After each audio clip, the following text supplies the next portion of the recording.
Moms Mamun ব্লগসে তোমাদেরকে স্বাগত। তো আজকে আমি বানাবো কাঁঠালের বড়া। তো কাঁঠালের বড়া দেখো, কাঁঠালের কোয়াগুলোকে আমি ছাড়িয়ে নিচ্ছি, দানা আর কোয়া সব আলাদা করে নিচ্ছি এক এক করে। তো এভাবে কিন্তু ছাড়িয়ে নিতে হবে। তারপরে একটা মিক্সির জারেতে কোয়াগুলোকে দিয়ে একটা সুন্দর পেস্ট তৈরি করে নিতে হবে। তো আমি মিক্সির জারে এই কোয়াগুলো সব দিয়ে দিলাম, আর পেস্টটাও কিন্তু আমার রেডি হয়ে গেছে। পেস্টটাও আমি খুব সুন্দর তৈরি করে ফেলেছি।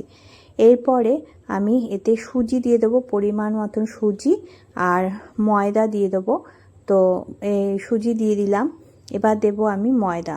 এরপরে কিছুটা চিনি দিতে হবে। কাঁঠালটা কিন্তু মিষ্টি বা কম মিষ্টি বেশি মিষ্টির ওপর ডিপেন্ড করবে তোমাদের চিনিটা।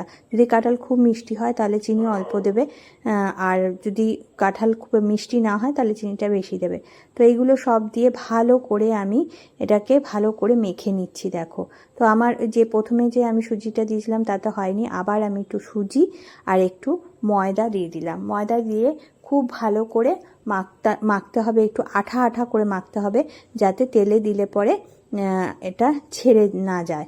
তো আমি সেভাবেই খুব ভালো করে আঠা আঠা করে খুব সুন্দর করে মেখে নিচ্ছি। দেখো, তো এবার দেখো কড়াইটা গরম করে রেখেছিলাম আগে থেকে, তারপরে আমি রিফাইন তেল দিয়ে দিলাম। তো রিফাইন তেলটাও গরম হয়ে গেছে।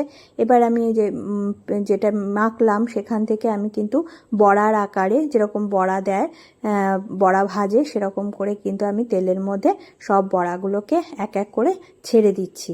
এবার লাল লাল করে সুন্দর ভাজা হলে পরে আমি বড়াগুলো তুলে নেব। তো এ দেখো, লাল লাল করে সুন্দর করে ভাজা হয়ে গেছে। এবার আমি বড়াগুলোকে তুলে নিচ্ছি। তো এভাবেই আমি কিন্তু কাঁঠালের বড়া তৈরি করি। তোমরাও কিন্তু বাড়িতে ট্রাই করতে পারো।